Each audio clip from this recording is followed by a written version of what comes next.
Siang, Bu. Waalaikumsalam warahmatullahi wabarakatuh. Ya, apa kabar semua? Sehat ya? Sehat, Bu. Oke, alhamdulillah. Sebelum saya mulai, sebelumnya saya mohon maaf lahir batin ya. Jika selama ini banyak hal yang kurang berkenan mungkin dari cara saya mengajar gitu ya, selama berinteraksi. Oke, mungkin bisa saya mulai saja untuk pertemuan kita hari ini. Kita akan membahas mengenai rancangan packing kolom untuk distilasi.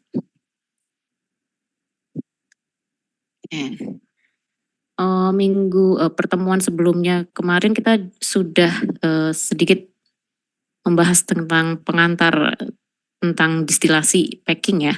Apa itu perbedaannya dengan menara distilasi yang plate. Oke. Nah, kemarin sudah disinggung tentang prosedur perancangan untuk kolom distilasi tipe packing. Sini akan saya ulangi lagi.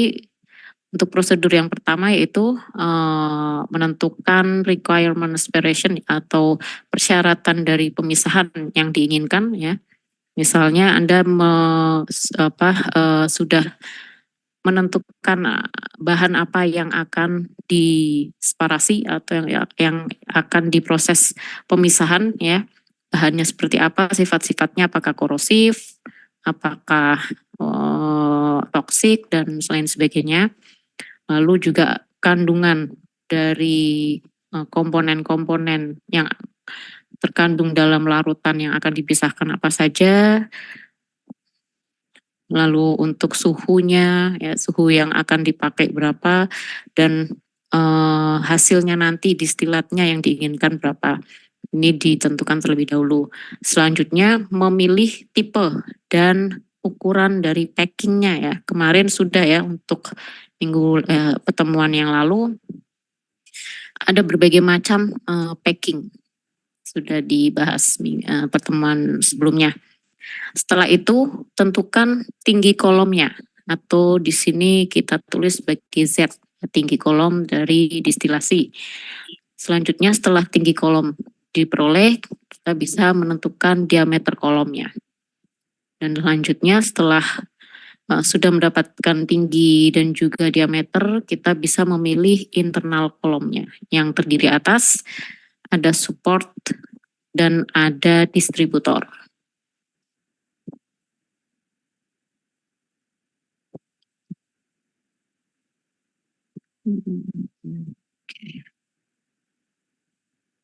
Nah, untuk ini yang tipe dan ukuran packing kemarin sudah ya, sudah dibahas.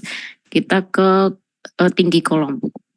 Nah, sebenarnya untuk tinggi kolom itu kita untuk packing ini ada konsep HETP ya, yang mungkin yang sudah pernah Anda ketahui di proses pemisahan gitu ya. Di praktikumnya juga ada praktikum HETP. Namun selain itu ada juga tinggi packing kolom jika menggunakan metode yang NTU. Nah, di sini TU ini adalah transfer unit, sedangkan HTU-nya ini adalah height of transfer unit, ketinggian transfer unitnya. Ya, dan NTU itu adalah jumlah dari transfer unitnya. Nah, ini untuk set atau packing height tinggi packing menggunakan metode yang HTU ini ya, HTU maksudnya yang satu kan HETP, ini HTU. Packing height atau Z sama dengan tinggi transfer unit kalikan number atau jumlah transfer unit. Jadi ini tinggi packing itu setara dengan jumlah transfer unitnya. Di sini ada 4 dikalikan dikalikan tinggi setiap TU-nya, tinggi setiap transfer unitnya. Sehingga akan diperoleh tinggi packing ya. NTU itu adalah ukuran tingkat kesulitan proses separasi, di mana semakin tinggi tingkat kemurnian suatu produk yang diinginkan, maka akan semakin besar nilai NTU atau semakin banyak jumlah transfer unitnya. Sedangkan HTU adalah ukuran efektivitas separasi dari packing tertentu untuk spesies kimia yang diproses, ya, di mana semakin tinggi laju perpindahan massa dan luas permukaan perpindahan, maka HTU-nya akan semakin kecil. Nah, seperti yang tadi saya katakan bahwa untuk metode perhitungan tinggi, penentuan tinggi, packing kolom itu ada dua metode. Yang pertama adalah HETP method dan yang kedua adalah HTU method. HETP, metode HETP dan metode HTU. Ya, di mana untuk HETP metode ini menggunakan analisis kesetimbangan, sedangkan HTU method menggunakan analisis transfer massa. Nah, di dalam perancangan kolom untuk distilasi, untuk proses distilasi ini jarang sekali digunakan HTU ini. Sehingga HTU ini lebih banyak digunakan pada proses absorpsi. Ya, absorpsi itu kan menggunakan kolom packing juga sama ya dengan distilasi ini. Tentunya packing dan ada transfer massa antara, ada kontak antara fase cair dan gas ya. Di situ akan terjadi transfer massa. Gas akan berpindah atau terlarut ke fase cairnya. Di sini analisisnya mass transfer yaitu metode HTU. Nah, sedangkan untuk yang distilasi ya seperti yang sudah pernah kita pelajari bahwa distilasi menggunakan prinsip kesetimbangan ya. Sehingga untuk distilasi akan lebih memudahkan kalau kita menggunakan metode HETP.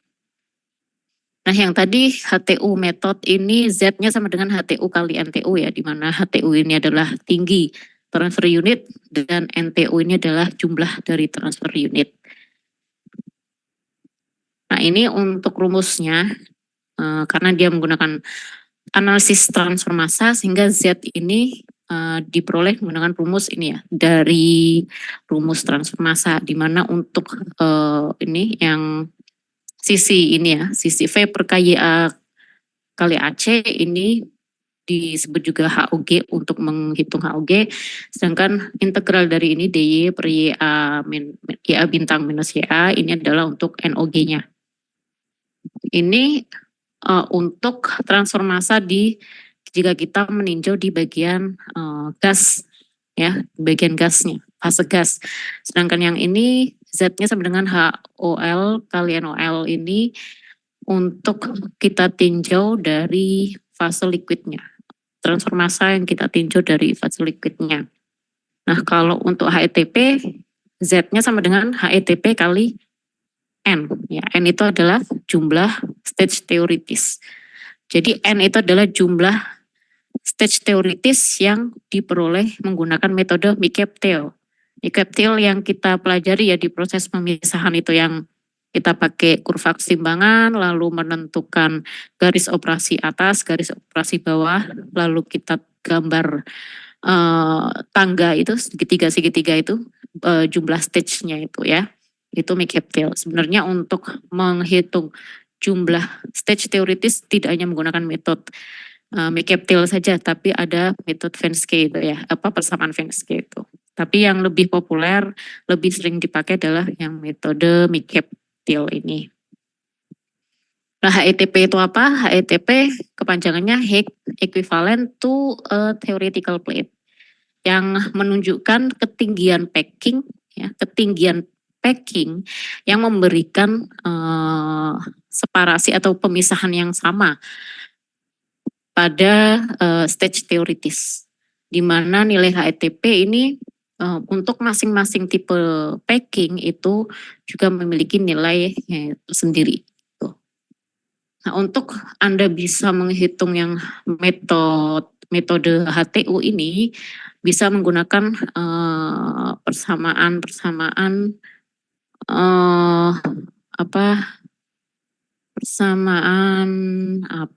sebentar.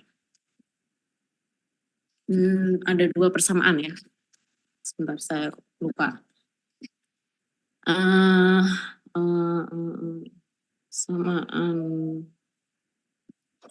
Cornell, yang satunya bersamaan ada nanti deh. Tapi kita tidak akan membahas yang metode HTU ya, karena ini lebih ke absorpsi. Kita akan memakai metode yang HETP. Kalau ingin nanti misalnya di perancangan tugas perancangan Anda nanti kok menggunakan kolom packing tapi untuk absorpsi sehingga menggunakan metode HTU, bisa Anda pelajari di ada di Towler and Sinop itu ya, banyak metode Cornell dan metode lupa sih. Ya nantilah ya kalau udah keinget. Ada satu metode lagi caranya. Itu bisa dibuka saja di buku Towler and Sinop. Nah ini untuk HTU dan HETP. Dua-duanya itu bisa digunakan dan pada dasarnya memberikan hasil yang sama. Di mana HTU secara fundamental merupakan konsep yang benar karena mendeskripsikan menara isian sebagai kontaktor yang kontinu. Sedangkan untuk HTP mendeskripsikan kontaktor yang bertingkat. Nah untuk HTU tadi lebih ke transfer massa ya. HTU ya maksudnya. Alasan ini membuat HTU sebagai metode yang lebih dipilih, diterapkan di banyak studi basic research. Sedangkan untuk pendekatan HETP ini lebih dipilih digunakan untuk desain industri dan operasi karena memiliki 5 manfaat praktis. Yang pertama, HETP cocok untuk sistem multikomponen ya. Distilasi kan sistemnya multikomponen karena ingin memisahkan ya komponen dari suatu campuran. Sementara HTU ini kalau untuk sistem yang multikomponen sulit diterapkan. Yang kedua, pendekatan HETP dapat menggunakan program komputer tahap demi tahap yang digunakan untuk perhitungan multi tahap. Yang ketiga, pendekatan HTU lebih kompleks dan lebih sulit.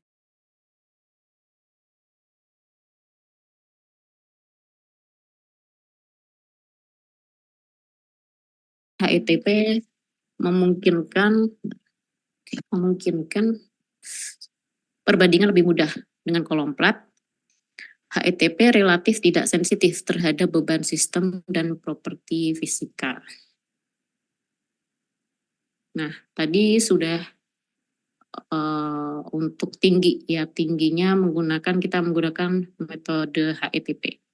Di mana HETP tadi ada untuk Z-nya atau tinggi kolom itu sama dengan HETP kali N ya. N itu adalah jumlah stage teoritis yang bisa kita hitung dari metode Mikeptil ya. Sedangkan untuk HETP-nya ini bisa Anda peroleh dari yang pertemuan kemarin itu ya.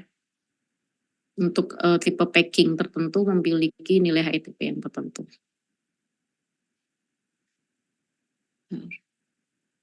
Ini. Oke.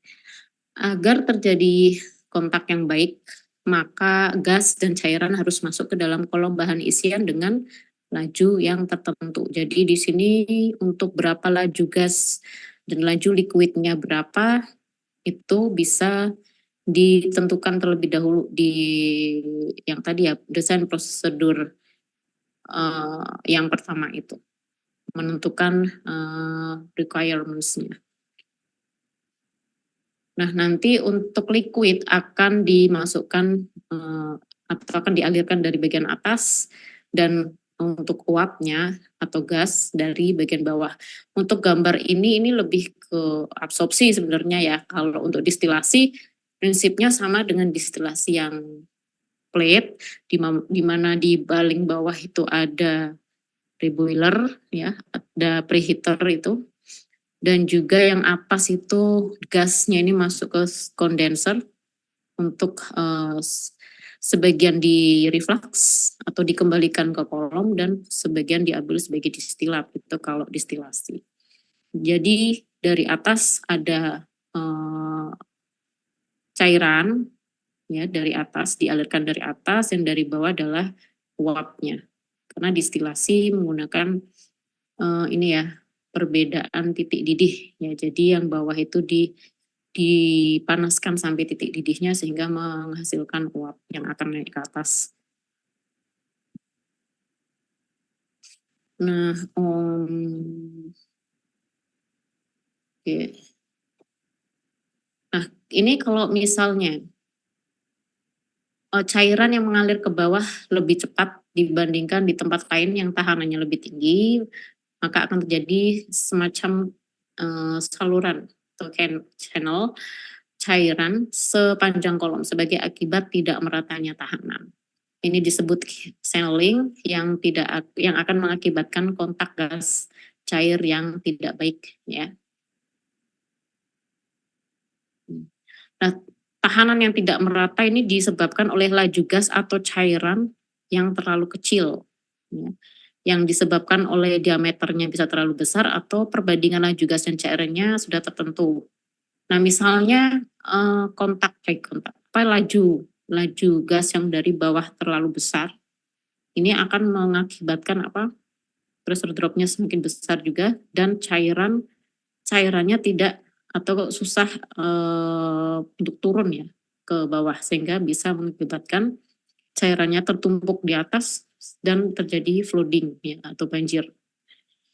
Ini hal yang harus dihindari, sehingga nanti ada perhitungannya sendiri ya, berapa sih laju alir yang tepat untuk gas gitu ya, untuk menghindari flooding.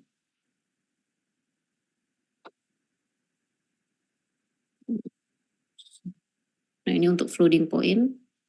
Jika tadi ya kecepatan atau tekanan gas yang dari bawah itu terlalu besar, misalnya diameternya terlalu kecil, sehingga laju turun cairan ke bawah akan terganggu ya oleh aliran gas yang ke atas. Nah, di sini akan terjadi pengumpulan cairan pada pada tekanan dan kecepatan gas tertentu.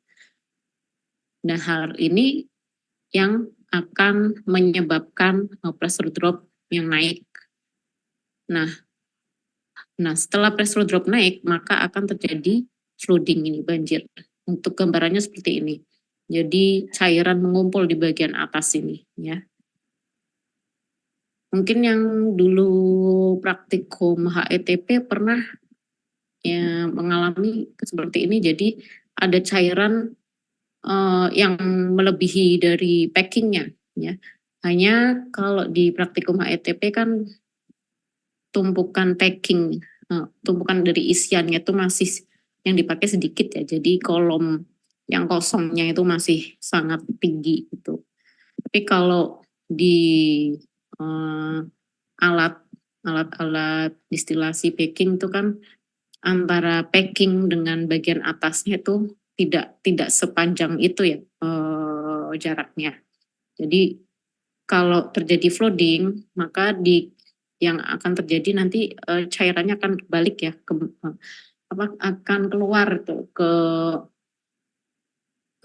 tadi yang ada feed masuk itu malah cairan dari dalam keluar, itu terjadi flooding.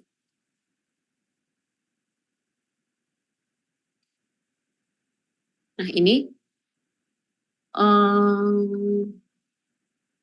dalam kolom packing ini biasanya digunakan atau dioperasikan suatu kecepatan gas yang dipakai kondisinya sesaat sebelum flooding, yaitu sekitar 50% sampai 70% kecepatan flooding, ya. Jadi ini maksudnya kalau di kecepatan ini transfer antara cairan dan uapnya itu terjadi lebih baik, sangat baik ya, transfer masanya lebih bagus gitu kalau di kecepatan sekitar 50% sampai 70% dari kecepatan floodingnya.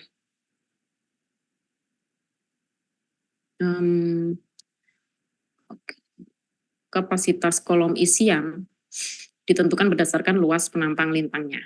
Sedangkan kolom didesain untuk beroperasi pada pressure drop yang paling ekonomis untuk menjamin distribusi antara cairan dan uapnya. Ya, semakin bagus distribusi cairan dan uapnya, maka efisiensi dari pemisahannya juga akan semakin bagus. Nah, di sini untuk random packing, pressure drop yang digunakan tidak lebih dari 80 ya milimeter H2O per meter ketinggian packingnya. Nah, ini untuk perhitungan diameter kolom. Pertama, kita hitung dulu nilai aktual mass flow rate dari liquidnya dan gasnya berapa, L dan G-nya, flow rate-nya berapa, lalu dihitung nilai superficial flooding velocity atau GP, atau ada juga yang menuliskan sebagai G aksen, ya, ini bisa dibaca dengan menggunakan grafik, ya, ada di tolerance note juga di sini. Nah, lalu dari grafik ini nanti diperoleh nilai ini tadi, nilai flooding velocity-nya pada subui. Nah, ini nanti untuk ada di subui nanti GP-nya berapa, bisa ditentukan nanti. Lalu FP di sini, di rumus ini adalah faktor packing atau packing faktornya berapa. Packing factor itu maksudnya tumpukan dari packingnya itu ya, ada berapa, kayak volume fraction-nya berapa persen biasanya. Lalu setelah itu bisa menghitung G operasi atau laju alir gas yang digunakan pada operasi pemisahan menggunakan distilasi. Ini G operasi yang bisa dihitung dari GP kalikan F. GP itu tadi ya ini yang dari grafik, sedangkan F ini adalah persen gas velocity atau persen kecepatan gas yang diizinkan. Berapa persen dari kecepatan floodingnya itu F. Yang tadi sekitar 50% sampai 70% dari kecepatan flooding ya. Itu F-nya. Lalu setelah itu bisa dihitung cross sectional area-nya, A-nya. Yang bisa dihitung menggunakan rumus vapor mass flow rate atau G dibagi GP. GP itu atau G aksen operating. Sehingga dari sini setelah kita peroleh cross sectional area atau A, bisa kita hitung diameter kolomnya menggunakan rumus akar dari 4A per T, di mana A tadi cross sectional area. Untuk lebih jelasnya mungkin di sini nanti ada contoh kasus ya. Nah, ini untuk grafik yang tadi untuk bisa menentukan nilai GP-nya ya. Jadi di sini pertama tadi kita akan tentukan dulu kan ya berapa L, berapa G, atau laju alir liquid berapa, laju alir gasnya berapa, lalu berapa densitasnya juga nanti dibandingkan ini akar rho V per rho L-nya, nanti diperoleh berapa di sini, bisa kita plotkan ke kurva dari ini adalah pressure drop. Pressure drop kita pressure drop yang flooding ya berapa gitu. Setelah itu nanti kita peroleh GP-nya itu. Kita ke studi kasus saja. Oke. Misalnya kita disuruh menghitung diameter kolom jika liquid rate-nya atau L-nya adalah 1,5 kali dari minimumnya, L minimumnya ya. Dan gas velocity-nya tidak boleh lebih dari 75% dari flooding velocity-nya. Dan di sini packing materialnya adalah ceramic interlocks saddles. Nah, di sini sebentar. Ini untuk gas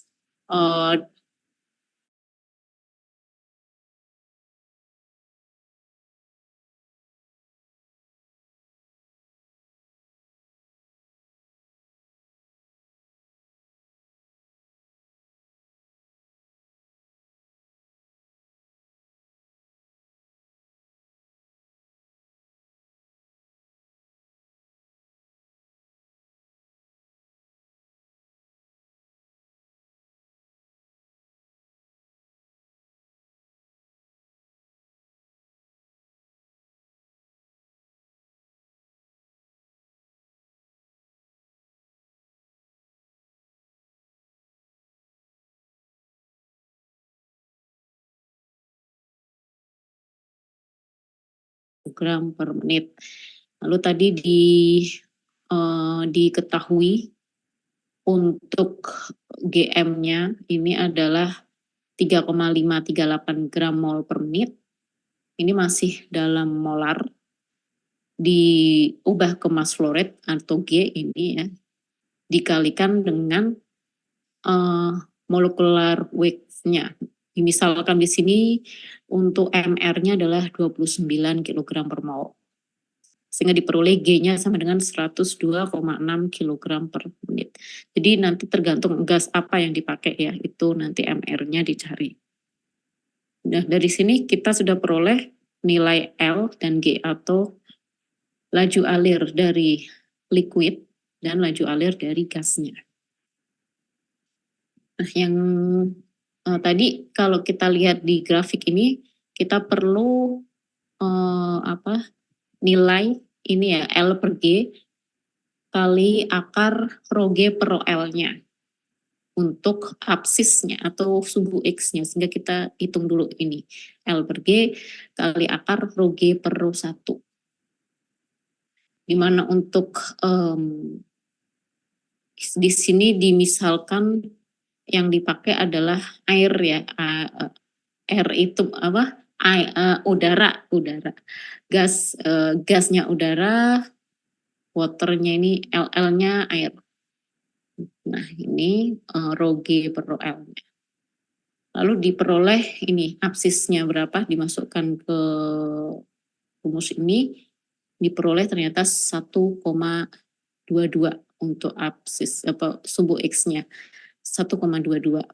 Ini kita plotkan ke kurva flooding-nya atau garis flooding-nya kita plotkan dan kita baca sebelah kiri untuk bisa memperoleh nilai epsilon. Di sini nilai epsilon ya.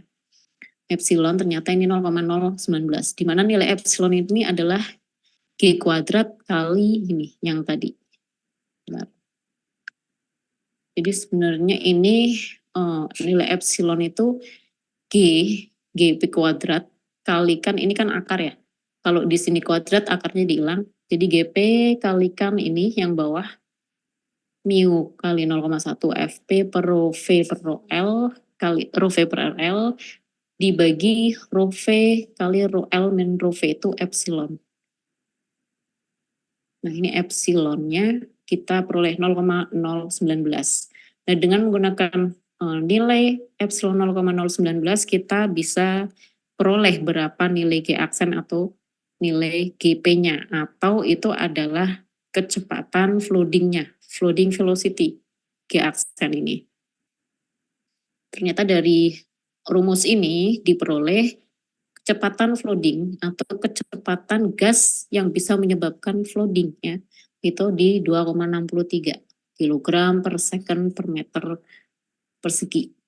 Ini adalah kecepatan flooding. Sedangkan tadi di soal gas velocity-nya atau kecepatan gas tidak boleh lebih dari 75% dari flooding velocity.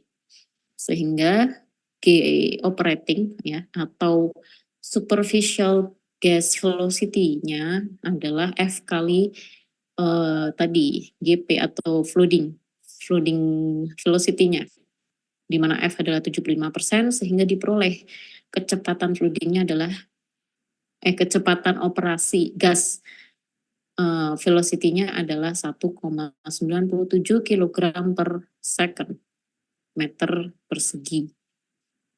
Nah setelah itu kita cari berapa cross sectional area-nya menggunakan rumus ini ya, di mana tadi G-nya G aksennya 1,97 sedangkan G-nya ini dari di awal itu ya. Nah ini G-nya ini mass flow rate. Mass flow rate-nya gas mass flow rate gasnya 102,6 kg. Nah ini sehingga diperoleh A-nya sama dengan 0,87 meter persegi. Dari sini bisa selanjutnya kita menghitung diameter kolom menggunakan rumus D sama dengan akar 4A per pi. Di sini kita peroleh ternyata diameter kolom yang bisa didesain dari sini ya adalah 1,05 meter atau dibulatkan ke atas menjadi 1,1 meter. Untuk perhitungannya sepertinya dan diameter kolom. Ada yang ingin ditanyakan?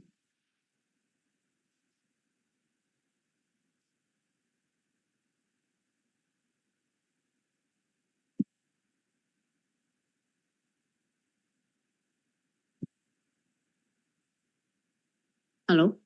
Belum ada? Belum. Oke, saya lanjut. Tadi kan setelah menghitung tinggi kolom, lalu diameter kolom, selanjutnya kita menentukan internal kolomnya ya. Internal kolom tadi ada packing support dan ada distributor airnya ya. Buat apa? Untuk liquid distributornya. Yang pertama ini untuk packing support. Jadi packing support ini fungsinya adalah menyanggap packingnya ya, menyanggap sebagai wadah untuk packingnya. Dan ini untuk packing support diharapkan memiliki open area yang cukup sehingga memungkinkan uap dan liquid mengalir tanpa hambatan tadi ya. Distribusi uap dan distribusi liquidnya itu bagus gitu. Tercampur dengan bagus jika menggunakan open area yang cukup ini. Lalu yang ketiga menghindari bagian-bagian packing jatuh ke bawah sehingga harus disangga ya supaya packingnya tidak jatuh. Nah jadi berat yang disangga oleh packing support itu adalah berat dari packingnya yang di atasnya tadi ditambah dengan berat liquid yang nanti akan membasahi packingnya. Nah ini untuk open area pada packing support yang modern itu kisaran antara 70 sampai 100% dari luas penampang kolomnya. Nah ini besar open areanya tergantung pada material konstruksi dan diameter kolom. Beberapa desain menggunakan material keramik, karbon dan plastik, open areanya kecil ya, 65%. Oke. Nah ini kalau open area atau area yang terbuka dari packing supportnya ini terlalu kecil, ini bisa menyebabkan liquid blocking atau liquidnya tidak bisa turun ke bawah ya. Lalu naiknya pressure drop, efisiensinya jadi rendah karena tadi kontak antara uap dan cairan juga rendah dan terjadi liquid flooding. Ini untuk menghindari terjadinya migrasi bagian packing ke bawah atau packingnya jatuh ke bawah, maka bukaan supportnya harus lebih kecil daripada ukuran packingnya. Nah untuk packing yang open areanya berbentuk lingkaran, direkomendasikan ukuran lubangnya adalah 0,5 inch. Sedangkan tinggi packing per support plate tidak boleh lebih dari 12 feet untuk jenis resic ring, sedangkan untuk jenis packing yang lain sekitar 15 sampai 20 feet. Nah ini tadi open area untuk tipe support yang modern tadi ditulis sekitar 70 sampai 100% ya, lebih besar daripada luas permukaan atau cross sectional dari kolomnya itu sendiri. Kenapa ini ya? Karena ini bentuknya seperti ini, lipat-lipat seperti ini. Jadi kalau kita hitung luas total dari area yang terbuka di sini itu lebih bisa sampai 100%-nya ya. Ada juga yang sampai 110%-nya dari apabila dibandingkan dengan luas cross sectional area kolomnya. Dan di sini untuk jenis packing support ini ada gas injection support plate. yang memiliki bukaan uap dan liquid yang terpisah. Jadi uap dari bawah akan naik melalui bukaan yang terdapat di bagian sisi miring support plate-nya, sisi-sisi miringnya. Sedangkan liquidnya akan mengalir ke bawah melalui lubang-lubang di bagian dasarnya sini, yang ada dasar sini ini untuk liquid yang ke bawah, dari atas ke bawah, sedangkan untuk gasnya yang dari bawah ke atas lewati sisi miringnya. Yang kedua ada grid support yang terdiri dari batangan-batangan yang disusun vertikal. Ya, di sini ya, batangan-batangan yang disusun vertikal pada satu atau dua bidang yang berbeda. Ini lebih murah dibandingkan gas injection support. Open area yang dimiliki untuk jenis grid support ini sekitar 75% kalau terbuat dari keramik dan 95% jika dari logam. Ini digunakan untuk grid ini adalah di structure packing. Jadi packing itu ada random, ada structure ya. Kemarin kalau yang masih ingat. Dan yang ketiga adalah corrugated support, digunakan untuk menyangga beban yang tidak terlalu berat dan pada kolom yang diameternya kecil.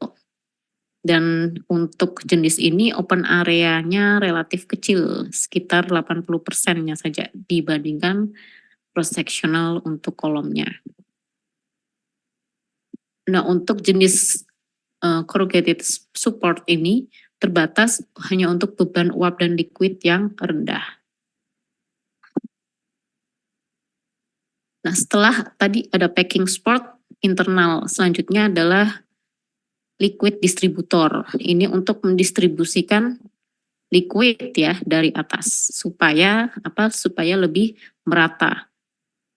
Supaya dia bisa membasahi packing dengan merata. Jangan sampai nanti ada pack atau isian yang packing yang tidak terbasahi gitu ya. Jadi fungsinya distributor ini supaya liquidnya bisa lebih homogen atau uniform ya, lebih seragam, membasahi packingnya. Di sini ada annular tube with multi holes, ya. Ini jadi ada lubang-lubangnya di annular tubes-nya. Lalu ada shower nozzle type. Ini bentuknya nozzle dan shower dan overflow pipes. Nah, ini fungsinya ya. Uniformly distribute the liquid on the surfaces of packings. Tadi, jadi memastikan liquidnya terdistribusi secara seragam atau secara homogen di permukaan packingnya. Nah, ini liquid distributor sangat penting ya dalam operasi packing kolom. Karena packing yang bagus efisiensinya bisa turun jika distribusi liquidnya buruk. Jadi packing itu sebenarnya adalah jantung dari pack kolom ya, packing. Tapi kalau packing sebagus apapun packing, kalau distribusi liquidnya buruk ya, maka efisiensi pemisahannya pun akan kecil. Nah, distribusi yang buruk akan menurunkan jumlah luasan packing yang terbasahi ya, dan mempercepat terjadinya liquid channeling.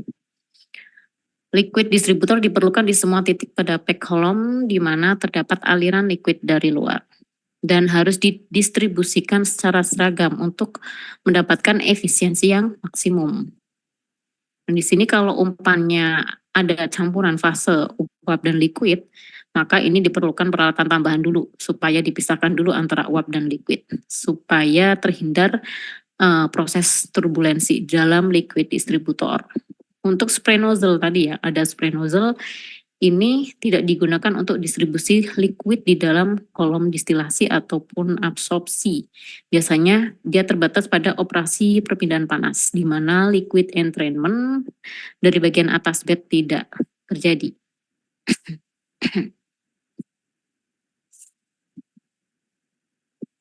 Deformasi maksudnya packingnya itu jadi berubah gitu ya strukturnya. Denny. Iya, Bu. Ini kalau mungkin saja kalau packingnya itu yang menggunakan ini ya, yang tumpukan packingnya tidak terlalu bagus ya, bisa jadi. Maksudnya kalau untuk yang random packing itu kan ada metode pemasukan packingnya, ada beberapa metode ya. Ada yang hanya dituang saja, nah itu kemungkinan untuk tidak tumpukannya yang tidak merata tidak fraction column atau packing fractionnya itu tidak merata, ya mungkin ada yang rongga yang besar gitu.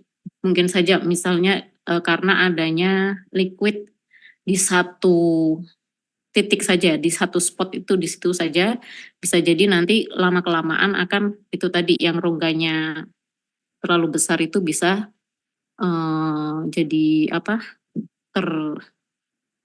kayak longsor gitu ya, ambruk gitu bisa jadi. Tapi itu kalau tadi penyusunan packingnya dari awal sudah kurang bagus. Tapi kalau packing fractionnya itu bagus ya dan kecepatan alir dari liquidnya tidak terlalu besar ya, ini bisa dihindari. Itu ya Denny. Izin bertanya Bu, berarti ini nggak rentan pada random packing aja ya Bu, tapi segala pun jenis packing yang penyusunannya kurang bagus gitu ya Bu ini ya, untuk yang deformasi. Yang structure packing itu lebih kuat ya. Kalau structure packing itu kan dia ada instalasinya sendiri, kayak ada baut-bautnya sendiri, itu lebih kuat. Ya kalau kecepatan alir liquidnya tidak terlalu besar, saya pikir bisa terhindari lah kalau untuk deformasi ini. Makanya jangan sampai tadi tidak seragam. Sehingga tadi liquid distributor ini sangat penting.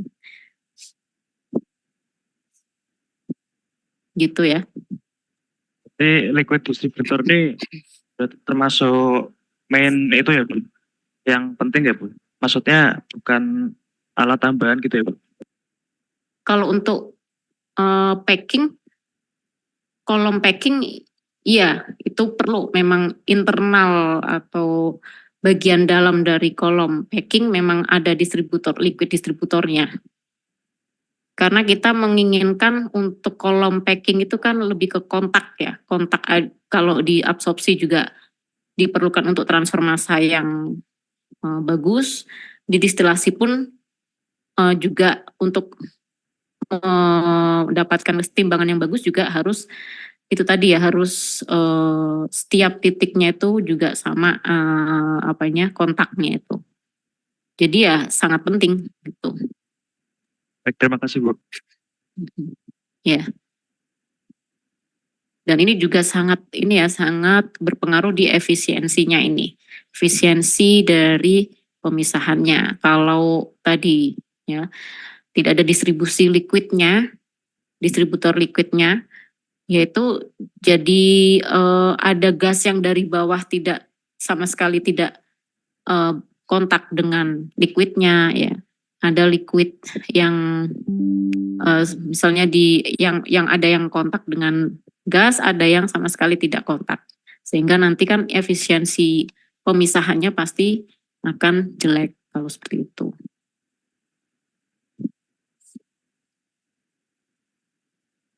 Ini tipe-tipe dari liquid distributor. Pertama, gravity fed distributor. Ini menggunakan prinsip gravitasi ya. Dan paling banyak digunakan. Ini bisa dilihat ada orifice deck liquid distributor dan orifice band liquid distributor. Yang kedua ada pressure fed distributor ya. Jadi dia liquidnya dimasukkan atau didistribusikan ke dalam packing dengan bantuan tekanan. Ini kalau ketinggian kolomnya terbatas ya. Maksudnya kalau ketinggian kolom terbatas kan kemungkinan untuk untuk lebih merata itu lebih merata distribusinya hanya sedikit ya, hanya jaraknya sangat pendek gitu. Jadi liquid masuk ke dalam packingnya kalau untuk pressure ini dibantu dengan tekanan, jadi lebih kayak tadi spray nozzle tadi ya. Itu kan pakai ada bantuan tekanan, tidak hanya menggunakan gravitasi. Kalau gravitasi misalnya tinggi kolomnya lumayan tinggi, tidak terlalu terbatas, itu kan lebih ada waktu ya untuk bisa terdistribusi lebih bagus. Di sini untuk typical pressure fed distributor ada ladder type dengan lengan yang berupa pipa-pipa yang di dalamnya terdapat liquid metering orifice. Dan yang kedua ada spray nozzle liquid distributor ini. Di sini diperlukan suatu tekanan tertentu. Nah, ini liquid distributor diperlukan untuk mendapatkan kembali, ini ada redistributor ya, tadi liquid distributor. Jadi liquid distributor, liquidnya masuk ke tumpukan packing, lalu di bawah tumpukan packing itu ada support, packing support. Nah, itu masuk lagi ke liquid redistributor untuk mendapatkan kembali aliran liquid yang seragam di setiap bednya.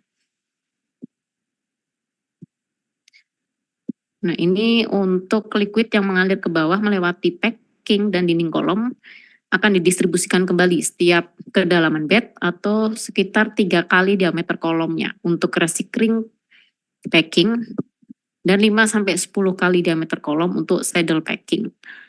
Nah, untuk liquid redistributor beroperasi seperti gravity fed distributor, dia hanya menggunakan prinsip gravitasi. Antara liquid redistributor dengan dinding kolom ini ada seal-nya untuk mencegah liquid mengalir melalui sela-sela sambungannya. Nah, jadi tadi ada support packing, ada liquid distributor, ada liquid redistributor, dan ada wall wiper. Ini wiper ya, pada liquid redistributor gunanya untuk menurunkan efek bypass liquid yang mengalir melewati dinding pada kolom, terutama yang diameternya kecil. Dan wall wiper ini tidak begitu bermanfaat pada kolom dengan diameter yang lebih besar dari 4 feet. Nah, selain itu ada hold down plate dan bed limiter. Jadi ada hold down plate ini digunakan bersama dengan keramik atau karbon pada random packing untuk mencegah fluidisasi. Ya, jadi dia diletakkan di atas packing gitu ya. Hold down plate-nya ada tumpukan-tumpukan packing, itu di atasnya ditaruh hold down plate. Supaya apa? Supaya packing isiannya tadi tidak ke atas ya,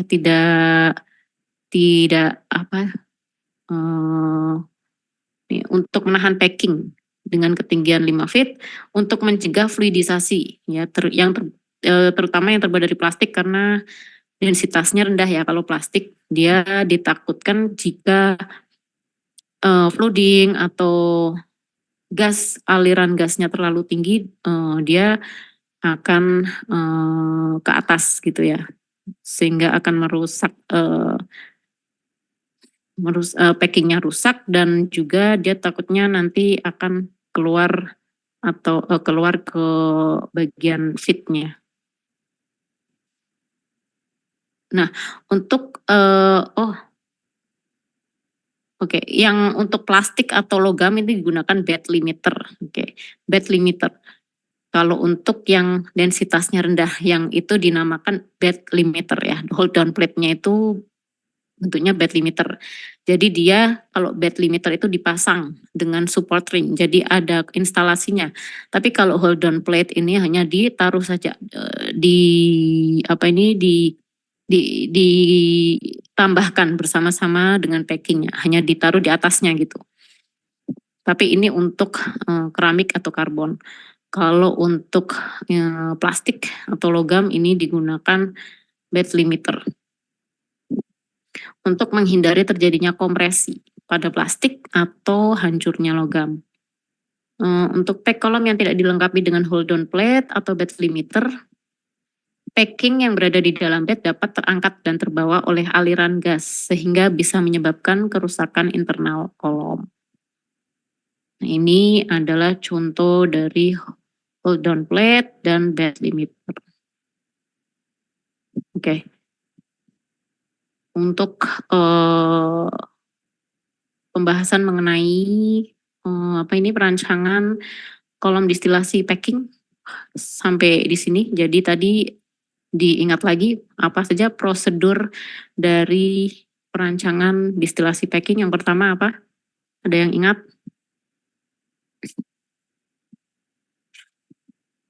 Menentukan dulu apa?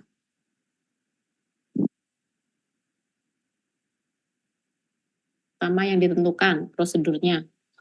L dan G dulu ya, flow rate, mass flow rate dan gas. Sebelum perhitungan itu, sebelum beranjak ke perhitungan ada apa kita menentukan apa spesifikasi dari pemisahannya ya, persyaratan dari pemisahannya, misalnya bentuk jenis bahan yang akan kita pisahkan itu apa, ya kan? Itu dulu. Lalu yang kedua setelah itu memilih tipe atau dan menentukan ukuran. ya tipe dan ukuran packing. Setelah itu baru perhitungan Tinggi tadi. kolom. Ya, tinggi kolom. Setelah tinggi kolom Diameter kolom, Bu. Oke, diameter kolom. Dan yang terakhir menentukan atau memilih jenis Support dan distributornya. internalnya ya, internal kolom yang terdiri dari support dan distributor. Sebenarnya internal itu tidak hanya support, packing support dan liquid distributor saja. Ini ada 6 ya. Apa saja tadi? Pertama packing support, yang kedua liquid distributor, yang ketiga apa lagi? Liquid tray distributor. Terus apa lagi?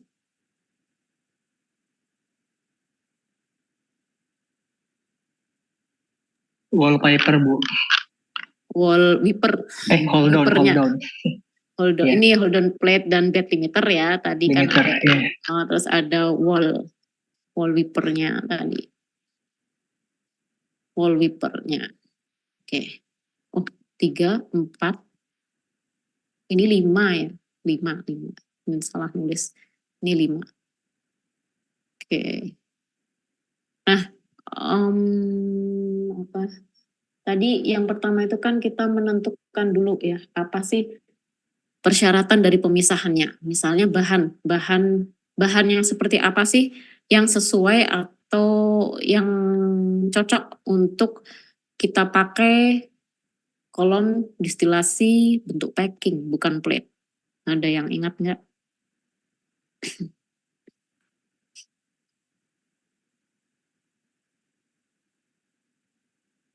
Kalau Ada dua. bahannya korosif, Bu. Iya, betul. Pertama, korosif bahannya. Kedua, bahannya selain korosif,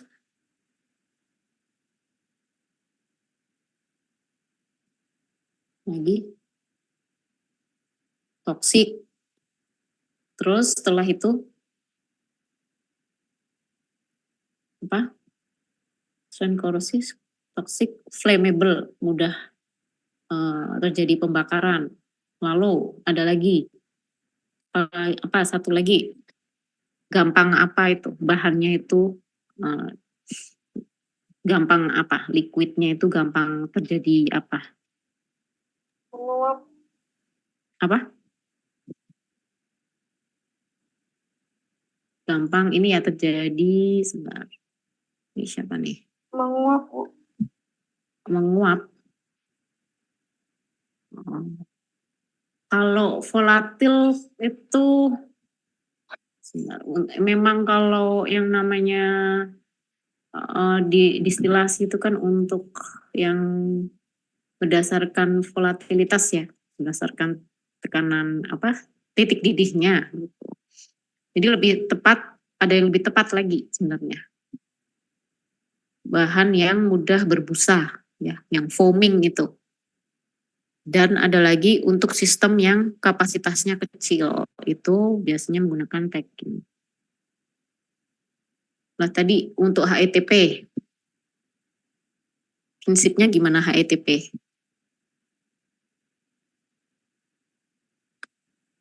Ayo, siapa? Kita untuk menghitung tinggi kolom distilasi packing, kita menggunakan metode yang HETP. Ada yang bisa menjelaskan HETP itu seperti apa?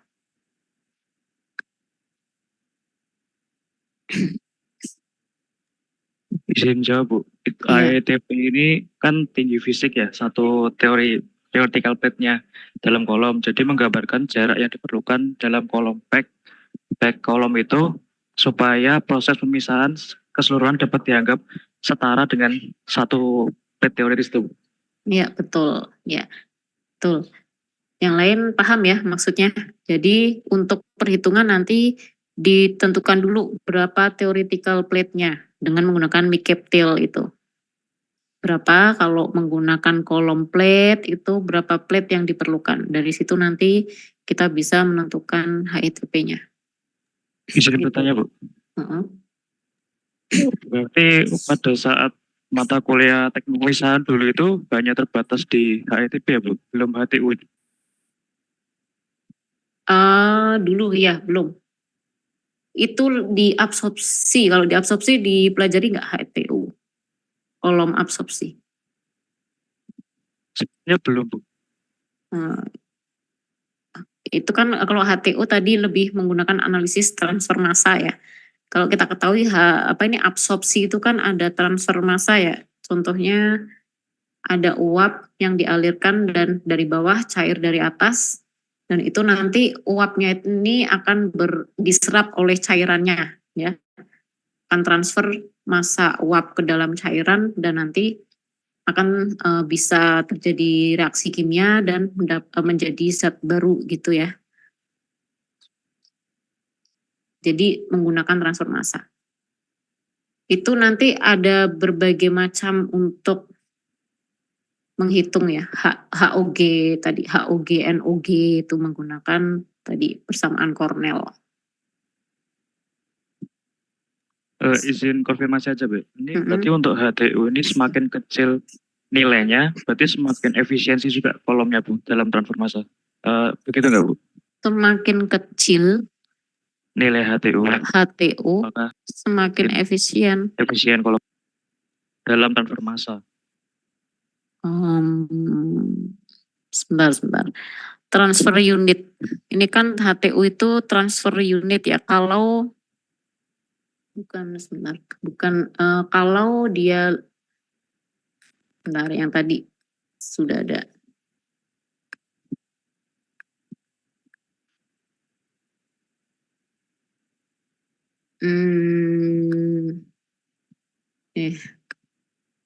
Jadi HTU ini kalau laju perpindahan massanya ya bagus, semakin tinggi atau rate dari perpindahan massanya ini tinggi, maka HTU-nya cukup kecil saja gitu maksudnya. Bukan dibalik ya.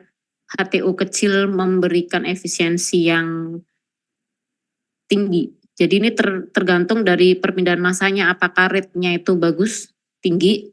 Kalau cepat ya, perpindahan massanya cepat ya, maka HTU yang diperlukan semakin kecil gitu, Denny. Jadi berapa HTU ya tergantung sama ini tadi, rate transfer mass-nya. Oh berarti salah konsepnya kebalik gitu Bu ya? Tadi saya Bu. Baik, terima kasih Bu. Ya. Oke. Bu izin bertanya Bu. Ya, sebentar, siapa ini? Oke Bu. Oke. Waktu itu saya pernah coba untuk pernah lihat di kolom destilasi itu kan memang harus ditentukan ininya, perhitungan hidrauliknya ini supaya kecepatan gas sama kecepatan liquidnya nggak bisa menyebabkan flooding atau sweeping gitu. Nah, tapi kan kalau yang tadi ini perhitungannya untuk diameter satu kolomnya kan seragam ya Bu, dari bawah sampai atas. Nah, cuman saya pernah melihat untuk sizing kolom sendiri, dia ada yang nggak sama Bu, untuk diameternya kan dilihat dari pigasnya juga. Nah, jadi mungkin kayak misalkan ada 10 stage, misal dari 1 sampai 5 stage-nya diameternya dapatnya 2 meter. Nah, ternyata di atas stage 5 sampai akhir itu diameternya kan bisa bertambah gitu Bu, tergantung kecepatan gas, ataupun bisa berkurang seperti itu. Nah, untuk yang di contoh kasus yang nantinya diaplikasikan di materi ini ataupun nanti jadi bahan ulangan itu apakah tetap berpatok pada yang Sama. homogen aja diameternya atau nanti bisa jadi berubah juga Bu, di plat tertentu seperti itu? Di stage tertentu. Kalau di sini kita anggap sama ya, apa namanya, kolomnya. Mungkin kalau yang seperti itu kolom apa diameternya berubah, ini kita kaitannya dengan ini ya pressure tank, pressure vessel itu ya, atau perhitungan yang desain shellnya itu loh. Kalau terlalu tinggi, tergantung pada berapa ini ketinggiannya atau besar diameternya, kapasitasnya, tergantung pada kapasitasnya nanti bisa jadi itu berubah diameternya gitu. Tapi kalau untuk perhitungan yang ini, untuk perhitungan diameter kolom, kita untuk distilasi ini dianggap sama, seragam, homogen. Baik Bu, terima kasih. Oke, ini nanti hari Senin ya, UTS ya. Nah, untuk UTS saya ini ya, saya ubah karena kalau saya lihat di auditorium dan itu bersama-sama dengan kelas lain ya. Jadi untuk opennya open book dan kalkulator, tidak open laptop ya. Namun untuk data-data seperti misalnya tabel yang diperlukan itu sudah saya pastikan itu sudah ada semua di tayangan saya. Jadi Anda tidak perlu mencari dari referensi lainnya gitu. Sudah ada di di file presentasi saya. Ada yang mau ditanyakan nggak?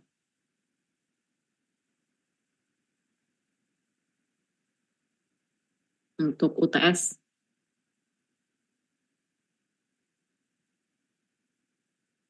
Gimana? Setuju? Tidak open Berarti laptop, semua manual Bu ya, perhitungannya. kalkulator, iya. Permisi Bu, izin bertanya. Yang kemarin yang dalam penentuan material itu kan kita masih agak rancu ya Bu, dari sumber-sumber mana aja. Apakah itu juga nanti dapat Ibu cantumkan di soal Bu? Nah, Yang itu penentuan material pada pressure vessel kemarin. Ya, untuk yang pressure vessel nanti sudah saya tentukan materialnya apa dan itu sudah ada di tabel itu yang ada di presentasi saya. Di situ materialnya sudah ada. Baik Bu, terima kasih Bu.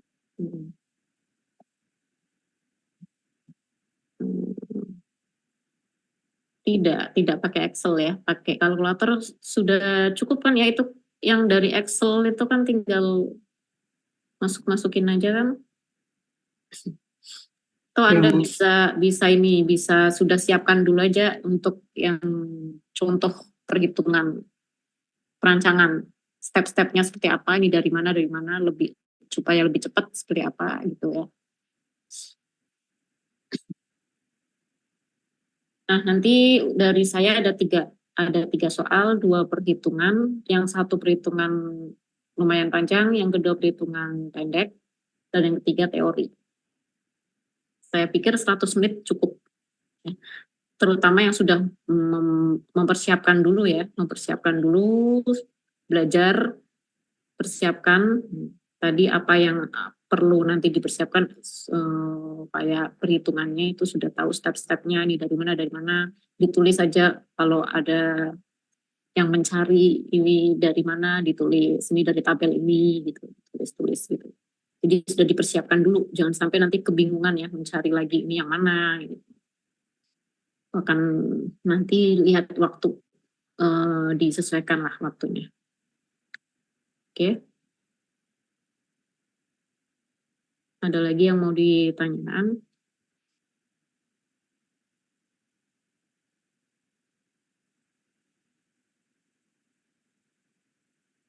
Oke, sudah jelas ya semua ya.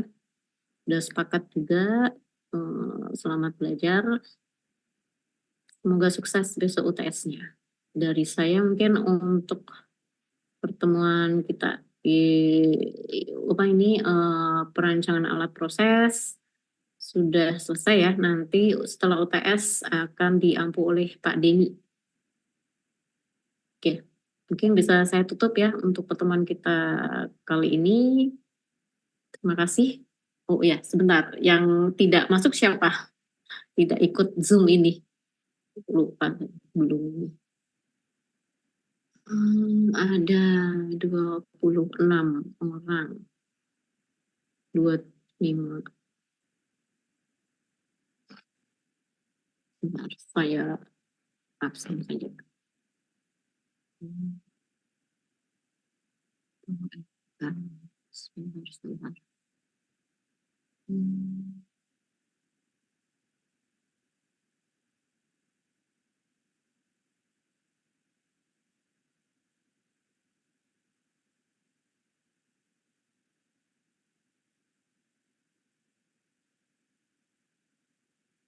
Oh, nggak ada di sini. Sebentar. Harinya beda ya. Perkuliahan, kelas kuliah.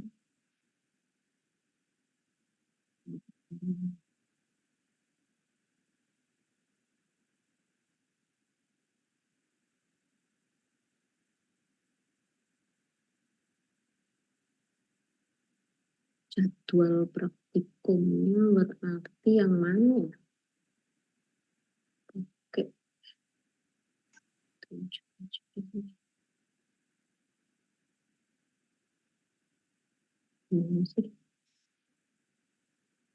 Ini jadwal di si akad ini tidak sesuai ya. Minggu ke-6 sudah UTS. Jadi susah presensinya. Saya absen saja. Alira Hasna. Hadir, Bu.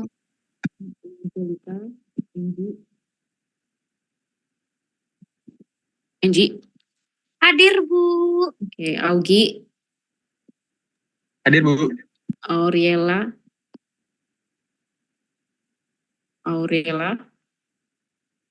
Denny. Hadir, Bu. Nah, Auriela. Gesalsa. Hadir, Bu. Dika Bakti. Iya Bu, hadir. Farhansyah. Hadir, Bu.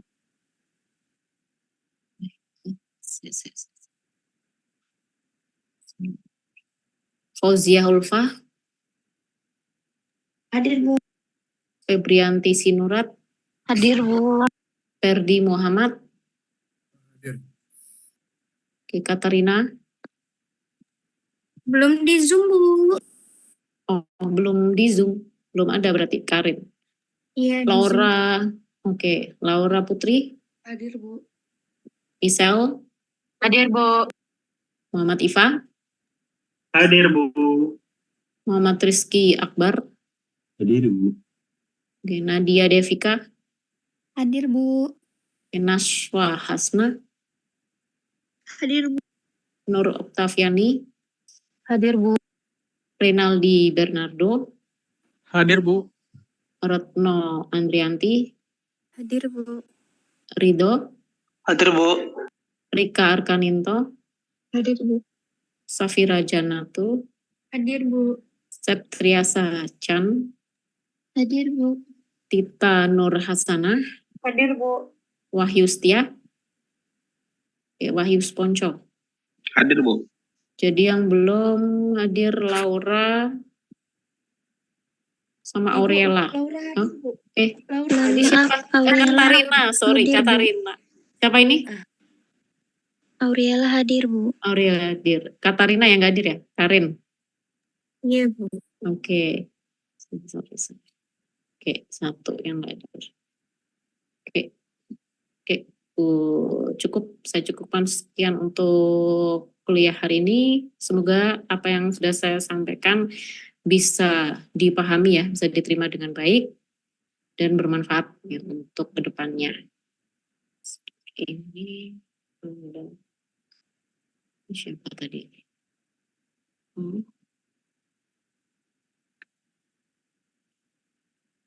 Katarina dan oke. Oke, saya tutup ya. Terima kasih.